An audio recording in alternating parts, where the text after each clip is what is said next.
Hey everyone, this is Mike with 30A. I apologize for being a couple minutes late, all on me. Even in the COVID-19 era, I have difficulty getting to my appointments on time apparently. So I apologize for keeping you waiting. I'm super excited to share a special guest with you today, but I want to start and set the stage by sharing, the Beach Happy podcast and the Beach Happy video series here on the 30A. What we do is we're all about, of course, the beach and the coast and the coastal lifestyle, but we're also about happiness, and we're about bringing you happiness on a normal day, much less amidst a global pandemic that has turned so many of our lives upside down. So really, there was a catalyst for this. One of our super fans, Terry Giacalone, said last night, she had sent us an email and said, last night as I laid awake with my worries, I decided to listen to music. I found myself tapping my foot in bed and generally feeling like in a better state of mind with the music on. And I thought it might be interesting to hear from a psychologist or a music therapist on the positive effects of music. 30A Radio, for example, does a fantastic job of spreading happiness in our lives. And we take suggestions from our fans seriously. Terry is one of our 30A insiders who subscribes and gets inside information. And so we went out and we certainly took that question and suggestion seriously. And we went out and did some research and we found Alex. Alex is the author of Healing at the Speed of Sound. And he is founder of Vital Neuro, Advanced Brain Technologies, and Sleep Genius, all of which we want to find out about. And we'll talk to him in a minute about not only music and not only happiness, but what we can be doing in such trying times to increase our levels of happiness using a variety of proven techniques. Alex is an entrepreneur. He's a music producer. He's a podcast host. He's a TEDx speaker. He's got 25 years of experience in neurotechnology. He's the author of the best-selling book, Healing at the Speed of Sound, and he was named one of the top 50 human behavior experts to watch. He has helped through his expertise and through training, he's helped thousands of medical and therapeutic and educational professionals on brain-related topics. He works with children and adults who suffer from everything from autism to sleep disorders and depression, learning difficulties, stress-related issues, all through the power of music. So first, we want to thank all of our 30A fans for tuning in and watching, and we want to encourage you to ask any questions you have. I want to thank Terry for the suggestion and would like to shut up long enough to welcome Alex to the show. Alex, I see you are working from the home office as well. Yeah, Mike, thanks so much for having me on Beach Happy. And it's ironic that I'm here at the base of the mountains in northern Utah on a coastal show. Having grown up in California, spending my days in the water and on the sand, it's pretty cool to be on Beach Happy with you. Well, I on a good month, I'm a big believer that we need a lot more happiness and a lot more coaching and training in our lives. And we'll talk about that in a minute, but we're having a bad month. And so especially in a bad month where we're all suffering from new stimuli, new circumstances, uncertainty, and a lot of suffering that we're seeing in the world, both health and economic. I think now more than ever, we need to understand what makes our brains tick and how we can improve our happiness as individuals. So I want to jump in and kind of ask you some questions that we've been prepared with, because we do have fans who have been asking questions all along. But I do want to encourage, if you're watching at home and you have any questions for Alex, a true happiness expert, especially as it pertains to music, I want to encourage everyone to go ahead and post your comments below, and we will begin to feature them in a moment. That said, Alex, I do have a personal question before we get started. What degree do you think happiness is a skill, that is something we have to practice and work toward, versus being predisposed to have a happy personality? Where do you fall in that spectrum? Nature versus nurture. Yep.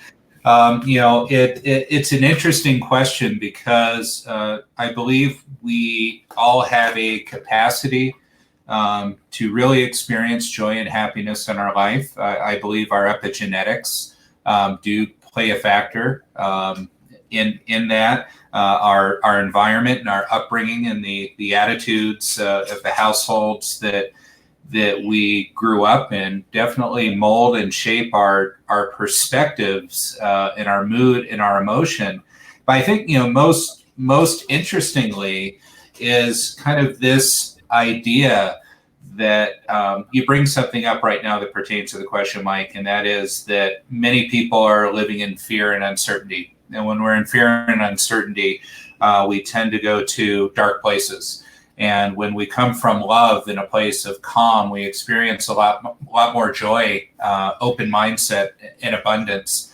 And that helps really push happiness forward because we believe in the possibilities. So right now, more than ever, we need to know the future is bright and great things are going to come of what we're experiencing right now, and try not to get stuck down in the deep, dark pit along where a lot of people are, and to have some hope and happiness.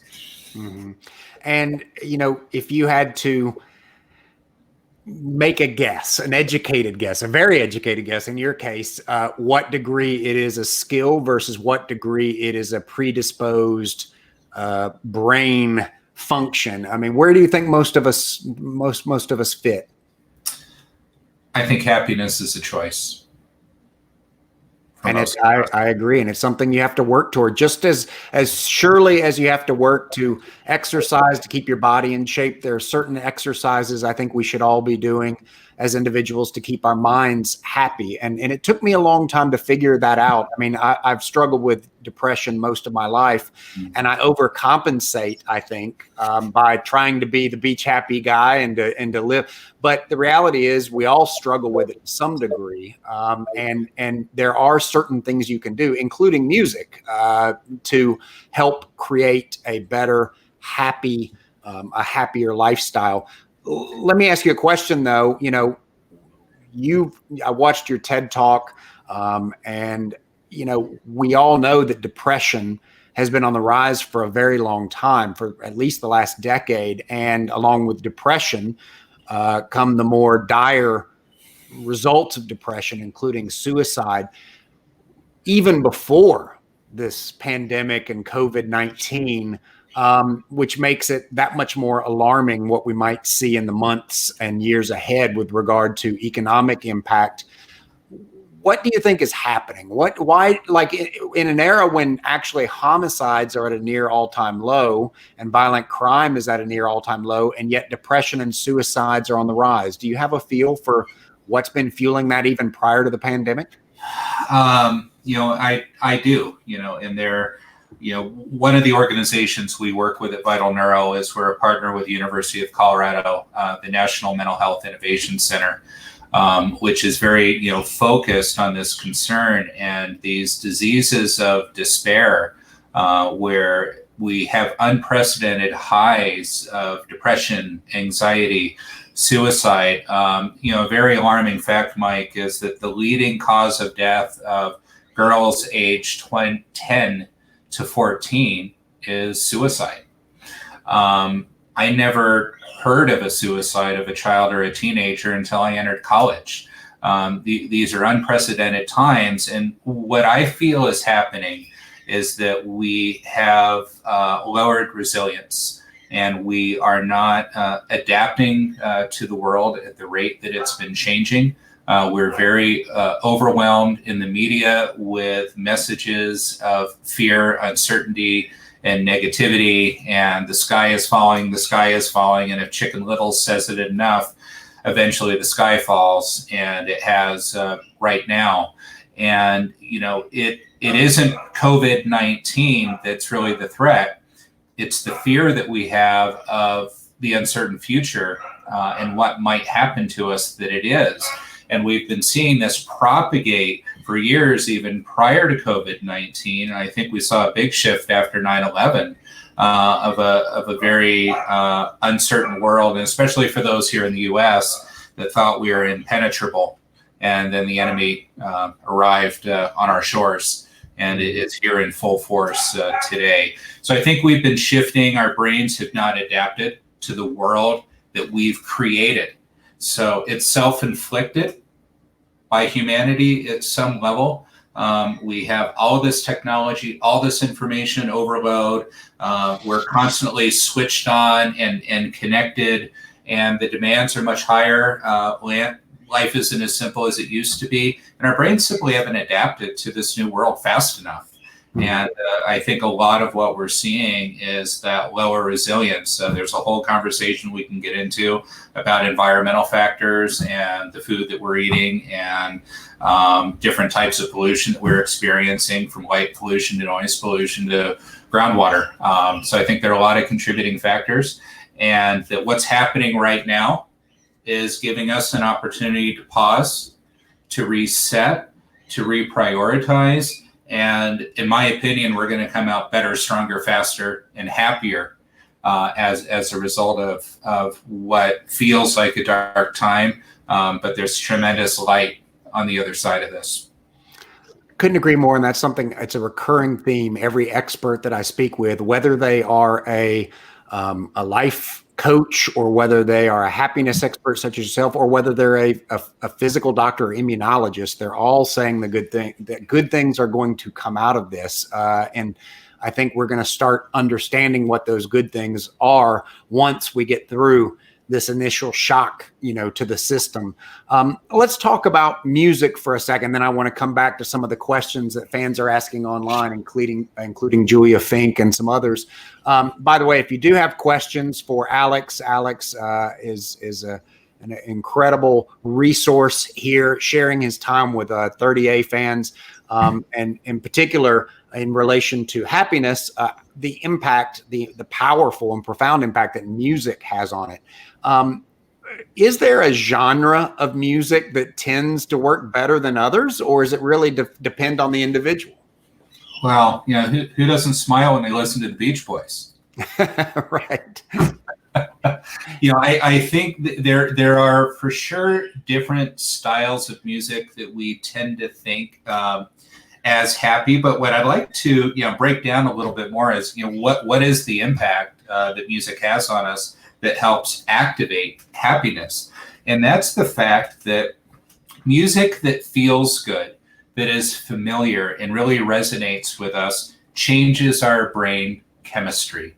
And that music does tend to be something a bit more upbeat, bright, generally a fairly simple structure like the Beach Boys that I bring up as an example. Or, if we think of the song Don't Worry, Be Happy, there's a rhythm that we kind of groove to. Lyrics play actually a very big part.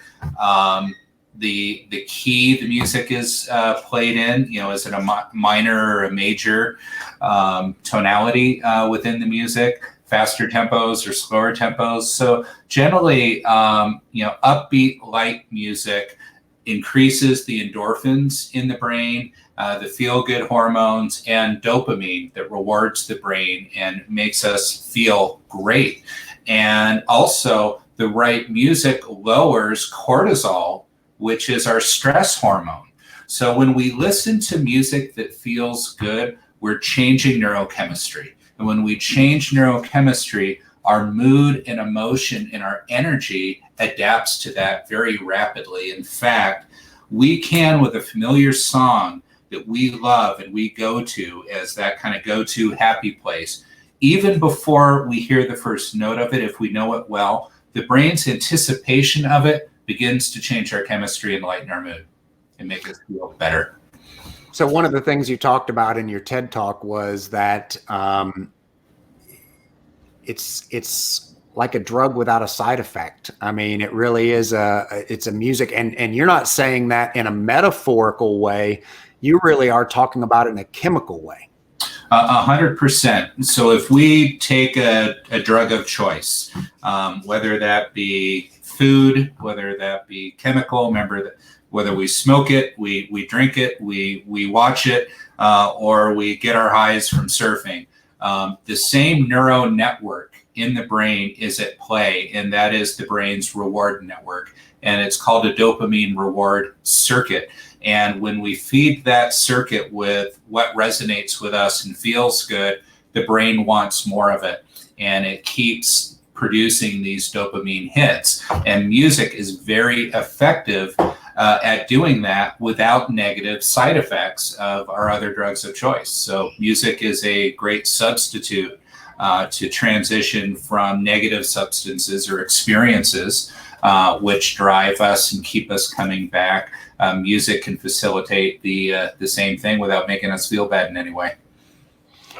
So what about sounds? So one of the things, of course, as a beach brand that our fans love is when we go live from the beach, one of the comments you see over and over and over is like, I could sit here and listen to the waves all day. And actually, I have a very difficult time sleeping and always have. And one of the things I do to really help me at night is I go to Google and say, hey, Google, play ocean sounds. And it does play this, you know, that white noise. What is it about? I assume it all relates and all ties in. How does it differ between, say, music and the sound of ocean waves, or is it all the same? Well, a lot of it is the same. You know, as I shared, I spent most of my life at the beach, and when you bring that up, when I first moved to California, I was about 9 years old and lived in a town called Moss Beach in the Half Moon Bay area, south of San Francisco. And when you brought that up, Mike, I immediately could hear the waves.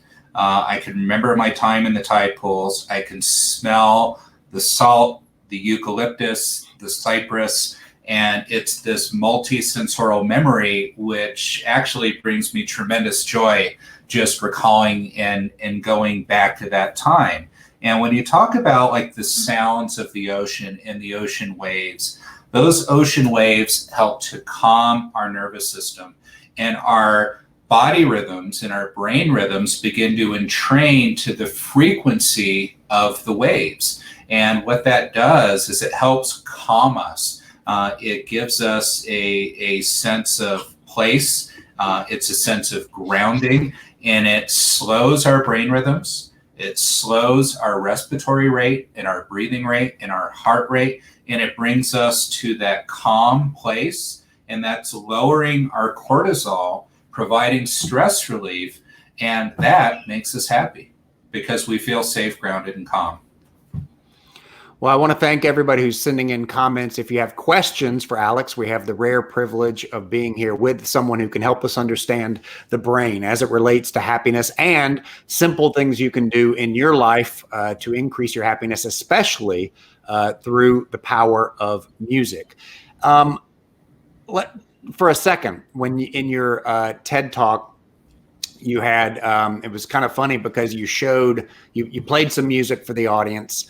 And during that music, actually in the video, they superimposed a beach scene. And so even though the music was ambient, you know, there was an association with a beautiful sunset and a beautiful beach. But let's admit it, some of us love to crank up, you know, Metallica or Snoop Dogg or, you know, hip hop. And so for people who find enjoyment out of different genres of music, is it kind of like whatever makes it work for you, or is it proven that there are certain types of music that have a more powerful impact on happiness than others? The answer is both, because I crank up Metallica and all Tool and all kinds of artists to Red Hot Chili Peppers, even though I produce classical and meditation and sleep music. So if it feels good to us, it is right.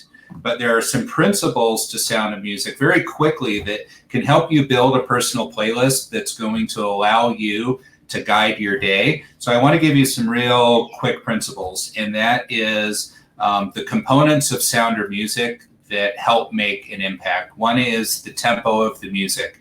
Is it fast or is it slow? Generally slower tempos below 60 beats per minute, and train our breath, our brain waves, and our heart rate to find a calm and center. And if that music generally is instrumental, very simple, not complex, that is going to put us into a calm, relaxed state. mid-range music, going from about 60 beats per minute to 90 beats per minute. Some of our pop music falls into this, other instrumental music, guitar music. That allows us to focus and go into a flow state. And when we go from tempos to 90 to 150 beats per minute, very upbeat, something we may run to or do our workout to, that's going to arouse and activate the brain. So faster tempo, higher frequencies, raise arousal and elevate mood. And slower tempos, more simple music, lower frequencies, ground us and put us more into a relaxation state.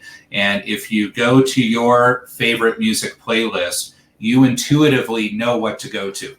You know what you need to do to calm down. You know what you need to put on to exercise or to, shift your mood. If you're sad and you want to go a bit deeper in that, those sad songs. And if you're going to have a party, you got a party playlist. So music is so natural and innate to each of us. We all have that gift to create the playlist that's right for us. And if it feels right for you, it's right for you. That said, there are experts who no doubt have curated playlists. Is that something you have on do you have playlists that you share with others that you're like, hey, this is my go-to Spotify, or this is my go-to that you share with fans, or is that something that's very personal? Well, steps further, our companies actually compose, arrange, and create original music to become the soundtrack of people's life. So okay. We create specialized music programs that you actually put on to set a certain mood. So if you want relaxation, if you want to focus, if you want inspiration or you want motivation, you need something for sleep. We scientifically design music to specifically do that. I have done playlists for like Men's Health and Women's Health and other publications. I haven't put anything out on Spotify, but I think it's a great idea. Mine is very eclectic. So it will range from everything from Tool to Steely Dan to the Beach Boys to our own meditation music. So it's pretty broad ranging. And you have worked a lot on mobile apps that help people sleep and relax. Tell us a little bit about what the names of those apps are and what they do. Yeah, so along with the team several years ago and a NASA neuroscientist, we created the #1 global health and fitness app for a period in the App Store called Sleep Genius, which is a audio-based technology which allows you to go to sleep and stay asleep and have a higher quality sleep. That's available through Advanced Brain Technologies as well as in the app stores. We've had a couple million users of those. Through Advanced Brain Technologies, we have the listening program online, which is a subscription-based music service of scientifically designed music to actually train your brain. And so that subscription service you can sign up and use. And then in my new company, Vital Neuro, later this year, we have a new platform and technology of a wireless headset that reads brain activity in real time and then guides you through a neuro-guided meditation of music and sound that's changing in response to your real-time brain activity to help you to meditate and relax, to focus, or to improve your productivity. So we've got a pretty broad range of products through Advanced Brain Technologies, Vital Neuro, and Sleep Genius that you should find helpful. Very cool. Julia Fink's asking, what motivates you? What keeps you happy, even beyond music? And how do you measure whether you're happy? I mean, is that something that's just you kind of feel good, or in scientific terms, do you guys have parameters where you're like, here's how you know if you're really happy or not? Well, I think when you wake up and you make a choice like we talked about, but what makes me happy is a good night's sleep, morning exercise, getting out and getting some fresh air, using our music, a good cup of coffee. When I'm not in quarantine, I get up, I go to the gym. I do 20 minutes of dry sauna, then a cold shower, then I swim in the pool, take a cold shower, hit the dry sauna again in the cold shower, and then I go back home. And when I do that, when I practice the daily rituals that make me feel good, those are the days I set myself up to feel happy and successful. And what motivates me truly is to be the best version of myself so I can serve others. So I can be there for my wife, for my children, for our team, and the people that we're serving through our work. Wolfie Ramone is a well-known DJ in the region, and he's a career music guy. He's asking, is there music to avoid if you're trying to relax? Because let me use an example. People talk about the blues music. Well, of course, if you're just listening to the genre name, well, that's depressing. I wouldn't want to listen to the blues, but I will tell you, as an avid blues fan and as someone who has struggled with depression over the years, the blues kind of reminds you that you're not alone. You know, that these emotions you might be feeling, whether it's through a loss of love or through other financial hurdles, that the blues kind of says, hey, you know, what you're feeling is a common thing. You're not alone, and it gives you a sense of solidarity or camaraderie. So therefore, you know, for some people, the blues is actually a very healing thing as opposed to a depressing. Is there, though, when it comes down to the science of music, okay, the beats per minute you've already mentioned, beats per minute, is that alone? What other factors do you kind of look at in terms of music, whether you're trying to bring your mind down to a more relaxed state? What do you need to be looking for? So, Mike, it's multifactorial, but it is the tempo of the music. Low and slow entrains the brain and body rhythms to slow down to a calm, relaxed state. Just as I'm speaking very differently right now, that's going to entrain and set the mood of what's happening. If I want to relax, I'm not going to put on Insane Clown Posse. Okay, that is going to overactivate me, agitate me, and shift my mood and arousal and make me feel very uncomfortable and into a stress state. And I'm glad you brought up blues, because often we think we need to listen to music to shift away from something, when it's very helpful to go into it. So often, to feel calm and relaxed, I listen to Miles Davis, Some Kind of Blue. I mean, that album is a go-to to be kind of very, very grounding and to be in it. But there are certain types of music, and unfortunately, you know, people say rap is bad, heavy metal is bad. I don't agree with that, because that music comes from a place of expression for the artists that are creating it and that are finding an outlet for that. And there are people that connect with that in that moment, and that makes it right. I mean, I was a kid growing up in the punk rock scene. I spent a lot of time in clubs. I even was a bouncer and worked security at shows. And I can tell you, as a teenager and young adult, that music was a savior for me. So there is no bad music per se. I think that idea is the wrong mindset, and it just goes back. If it works for you, it's right for you. So if I was speaking with a fitness trainer or a food expert or someone who you turn to for coaching, they would probably give you some things that you can do, some tips that you can do, certainly in quarantine, at home. As it relates to music, or even not, what are a few simple things that people can be doing right now at home, very specific things that they can be doing that will hopefully increase their basic happiness levels? Yeah. One, get a great night's sleep, set a ritual for sleep, make your bedroom an absolute haven. Keep it dark, keep it quiet, keep your screens off. No screen time 2 hours before you go to bed. Make your bedroom a haven, use it to sleep and for other adult activities and nothing else. So make that your sanctuary. I encourage you to set a window to go to bed every night and to wake up every morning, because sleep sets your circadian cycle, which is going to give you the foundation of success for the rest of your day and the rest of your life when you have good sleep. Set a routine in your day if you're working at home. Eat nutritious food. Take periods for quiet. move your body, get out, get some vitamin D, and get fresh air.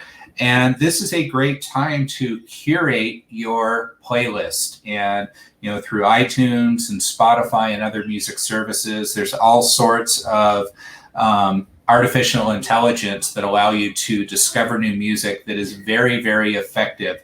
So take some time to curate some playlists, to go back to music, spend some time with music. Right now, my son and I are learning to play guitar together. So we're learning a new skill to have something to bond us together in music, and we're having a great experience taking a little bit of free time to learn something new. Guys, we are here with Alex Doman. Alex is founder of Vital Neuro, Advanced Brain Technologies, and Sleep Genius. He is the author of the best-selling book, Healing at the Speed of Sound, and you can find out more information at advancedbrain.com. We've got time for a few more questions. Talk about programming your brain for happiness. I've read in some places that you kind of have to think about the synapses of the brain, the pathways, as roads or even paths through a forest. And the more often you use a path, the more visible it is, the easier it is to navigate. And the less you use that path, the more overgrown it gets, the more things happen to the path. It doesn't stay cleared, and therefore it's not an easy path. And that as humans, our brains, like the rest of our bodies, love the easy path sometimes. And so if we make the boulevard wider, if we're always focusing on the negative, if we're always being pessimistic, or even if we surround ourselves with negativity in our lives, those neural synapses get wider, and therefore we tend to default to them. And what I read was that you kind of have to develop the habits of following, basically blazing that trail through the woods toward the path of happiness. And that becomes, that makes your brain more likely to defer to that direction. Is that consistent with what you're seeing in your research? Yeah, I mean, practice makes perfect. And whatever we practice, we get good at. And these become our default networks. So our mindset really plays a huge part of this. Are we optimistic? Are we abundant? Do we believe in the good in the world? Do we believe in ourselves? And are we practicing methods of good self-care to be the best version of ourselves, so that we have a strong foundation to build upon? And in a certain degree, you may need to fake it till you make it. Walk around with that smile. Do things that you see other people do, that they model. Watch the happy people in your life and do what they do until you adopt that as your natural state and your natural being.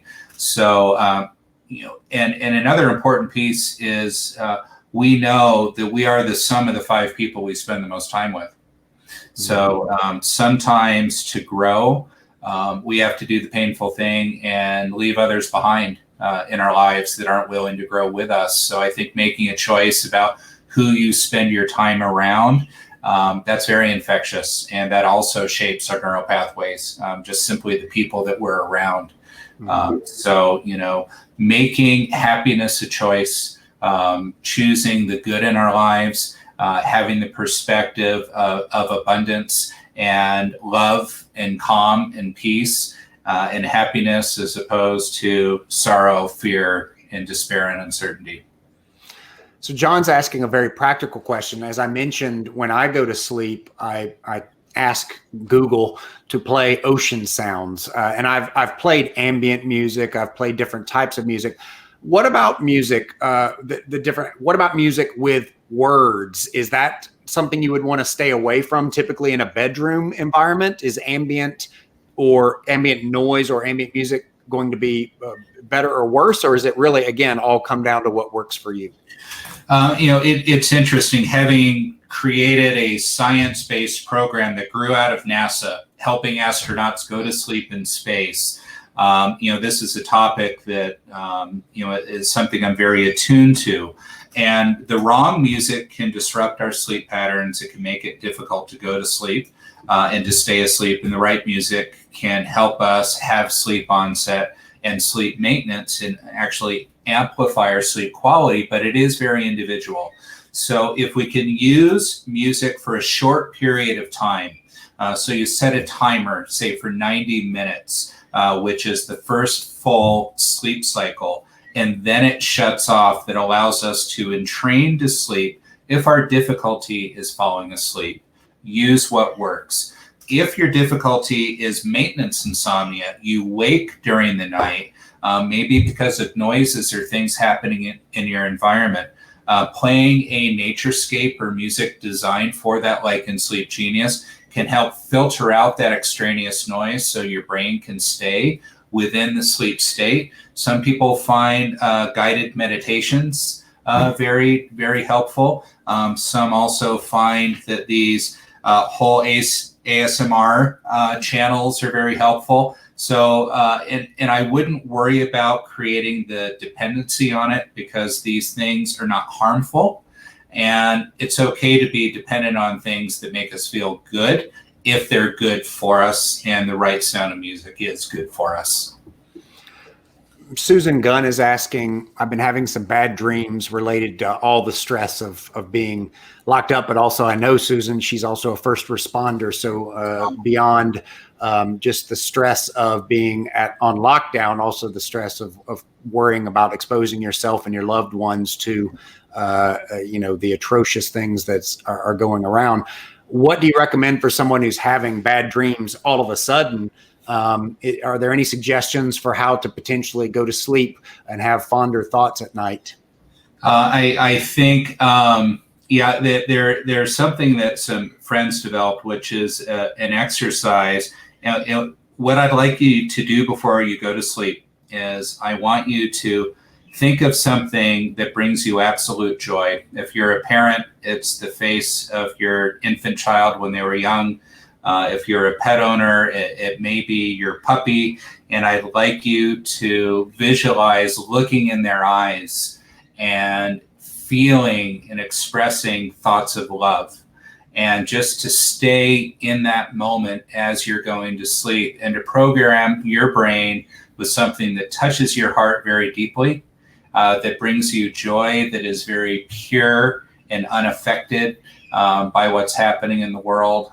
That's an exercise that can be very, very helpful and bring a great sense of peace. And of course, take time for yourself to practice meditation, practice mindfulness, slow down, practice good self-care, and be a little bit selfish. Put on your own oxygen mask, especially as someone on the front line serving others, and take that time for yourself to allow yourself to nurture your own good.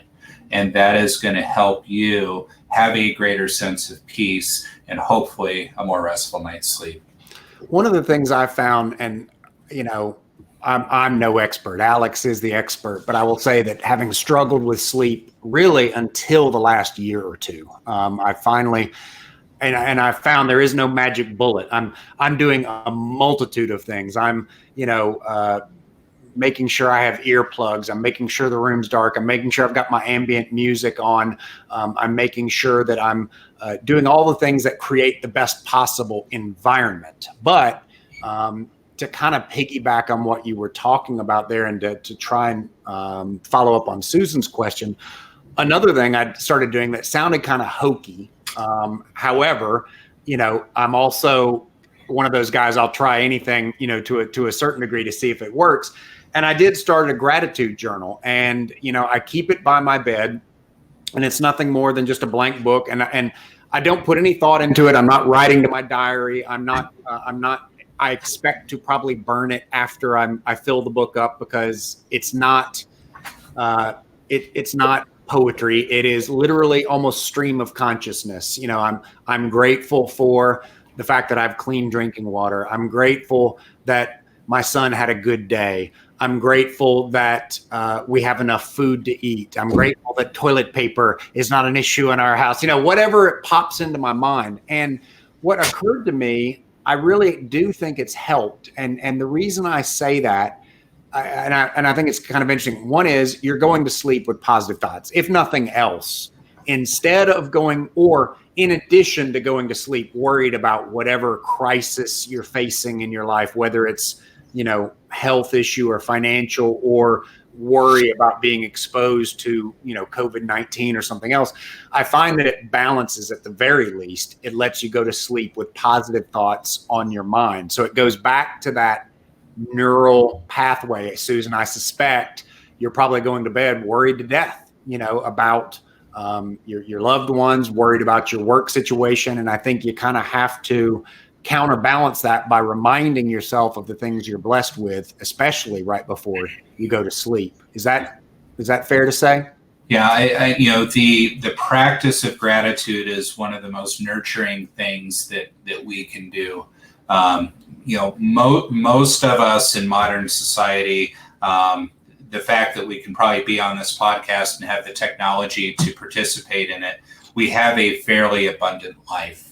And if we appreciate, and I think now more than ever, we're appreciating the smaller things that currently aren't fully accessible to us right now. So a gratitude journal is an incredible tool for happiness and positivity, and to focus on also the fact in this particular case that you're able to serve others in this time. And I don't think anything brings more joy to us than to bring happiness in other lives and comfort.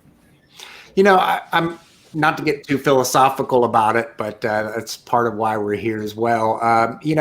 I've learned over the years, I think there were things, and I was raised Catholic. I'm a recovering, Catholic, like we all are, but it was a great childhood, a great way to grow up. And it did lay the foundation of having a voice to talk to in those times of desperation and loneliness. And over the years, and I won't get into all of them now, but I've recognized, wow, there are things we did because we were taught from a religious standpoint that they were beneficial to you. And I'll use saying the rosary for a second. For anyone who does not know what that is, it's a Catholic ritual that involves beads, and you count the beads and say your Hail Marys and your Our Fathers. It kind of happens to last around 20 minutes. And then later on in life, when I realized, I took transcendental meditation from Prudence Bruns here in our town. And, it was really very familiar, because it was a mantra. It was a repetition of the mind. It was taking 20 minutes to kind of just clear your thoughts. And then when I started doing the gratitude journal, and I can rattle off another 12 things like this that I've kind of realized, wow, this was steeped in we already knew it. And maybe they didn't know how to communicate that being grateful at the end of your day, like getting down on your knees as a child and saying your prayers at the bedside, is a healthy habit. It's not just a lifeline to God, if you believe in a maker. It's also that somehow, I think somebody figured that out 1,000 years ago and said, this is just makes people happier. And therefore it became part of our religious ritual to express gratitude at the end of the day. And now, in a less religious era, where and I'm not passing judgment either way on the good or bad of that, but in a time when fewer people are going to church, we're kind of finding alternative ways. And I don't necessarily believe they're better, but we're finding ways to make up for the fact that I may not get down on my knees and say prayers like I should anymore. So I'm doing a gratitude journal, but then that light goes off and I'm like, wow, that is a gratitude journal. Yeah. Yeah, I mean, 100%. And, I think this goes back to our most ancient cultures, and music is one of those tools, because often music was written as an expression of gratitude, as a prayer, as a meditation. So it also works to facilitate many of the same outcomes as the examples that you shared, Mike. Well, and I just see that Terry chimed in. Terry is the one who suggested the idea that we discuss music. So I'm glad to see Terry on with us. And thank you, Terry, for not only being a 30A insider and supporter, but for bringing Alex through our door, whether you knew that was going to be the result or not. So what are you doing, Alex, in your a regular guy like the rest of us. You're at home, I presume, with your family. What are you doing differently now to maintain a stable, sane household that perhaps you weren't even doing 30 or 60 days ago? Or are you just continuing your practice? Well, it's the practice continues, but the need is more intensified. We're fortunate we have space in our home, and I've got an office. My wife has an office, and our son has space to do his schoolwork. So we feel very grateful for that. So we don't feel so confined, and we live at the base of the mountains, and I can look outside and see the mountains and the trees and hear the birds and get fresh air easily. But what's really happening is we found we have had to create more structure in our life to stay grounded, because we are in front of our screens more. If I say we're 3 times busier than we were before this happened, that would not be an exaggeration. We've got teams working globally that we're managing, and we're used to working with global teams, but now even our core team in our offices are geographically dispersed. So we're having more frequent video conferences to have connection with others. But really what we're focused on now, and has been most helpful, is finding ways to serve, to create value for others. And that is creating fuel for us to keep going and to have the energy to do what we're doing. And, I'll be honest, it's often, very trying to have our youngest son is 10 and in 4th grade. And he's used to being in a classroom with his classmates and his teacher guiding and structuring his day. And, we're having to multitask. He brought in, a note. He was holding up in the window trying to get my attention as we were talking, and he's still outside waiting for me to wrap up so I can help him with whatever awaits. But we're keeping it in perspective. I would say we're cooking more. We're playing board games. We're spending more quality time. Like I said, my son and I are learning the guitar together. So we're practicing the rituals that we can and adopting new ones. And what I would say is we're living in some ways a more quality, purposeful, intentional life. Mm-hmm. And that's really helping. Well, we want to thank you for joining us, guys. Today, we are here with Alex. He is founder of Vital Neuro, Advanced Brain Technologies, and Sleep Genius. You can find out more information about Alex and his work on advancedbrain.com. And he's author of the best-selling book called Healing at the Speed of Sound. And I'm assuming you can get this on Amazon? Yeah, it's anywhere audiobooks or printed books are sold. You bet. Audible, Amazon, wherever you shop. Great. Well, Alex, we really appreciate you spending some time with us. And in fact, we'd love to have you back on the show, because although we are talking about music and happiness right now in the era of COVID-19, as the Beach Happy podcast, we're all about creating happier lives even outside of pandemics. It's a struggle for many of us to be happy. And I think, if you do struggle from depression normally and you find yourself struggling, of course, we want to put up information about national suicide hotlines. We'll post that in the comments. But know that you're not alone. Know that this is a very, very common thing. And I see it in my friends. I see it in my own behavior. I see it in my children. And I think the most important thing is to talk about it, because so many of us live in what do they call it? I don't remember which poet said it, but most men lead lives of silent desperation. Mm-hmm. And I think that is part of human nature, to bottle it up and to just put on a smile and to plow our way through it. But we do live in an age where suicide, depression is on the rise. And yet, despite what we're seeing now. We live in the greatest time to ever be alive, and there's so much to be happy about. There's so much to be grateful for, and I think we have to spend more time focusing on the things that we should be grateful for and less about the alarmisms that blow up around the world, and we get notified every time something awful goes wrong. I think that we're going to find that the consumption of bad information, the consumption of negative information has such a profound impact on our psyche. It's the equivalent of eating a Big Mac every meal. If you're eating junk food, you're going to get unhealthy. You're going to have heart disease. You're going to get overweight. If you're consuming junk news, junk information, you're going to be bogged down with psychological baggage that is just unnecessary. So I want to thank Alex for shining light on some practical tips that you can use at home. And Alex, I hope people will go visit you on Facebook, on Instagram, at advancedbrain.com, and I hope they'll pick up your book. And I hope you'll come back and visit with us when we're not under a pandemic and when we can talk about happiness in normal life. Mike, I'll come back anytime I've got the invitation. Thanks so much for having me. This was really a lot of fun.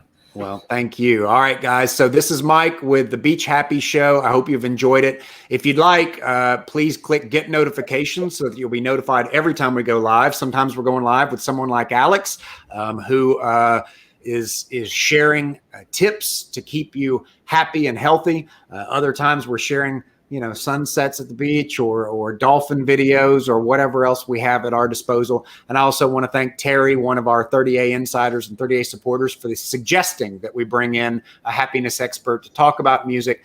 By the way, she mentioned that 30A radio makes her happy. So if you love music, and especially if you love beach music, it's not just Beach Boys on 30aradio.com. We play a little bit of reggae, a little bit of New Orleans funk, a little bit of Nashville country, a little Southern rock, and all sorts of music that you would hear along Florida's Gulf Coast. So if you love music, if you're sitting at home and you're tired of your playlist, you can go over to your Google and say, hey, Google, play. I shouldn't do it because it's going to turn on everybody's radios at home. But you can say, hey, Google, play 30A radio, or you can find it on our 30A app or just go to 30aradio.com in your car or on any device. So again, Alex, I want to thank you. And to all of our Beach Happy fans, stay healthy, stay happy, and turn on some music. Yeah. All right. Thanks, Alex. Bye-bye. Bye.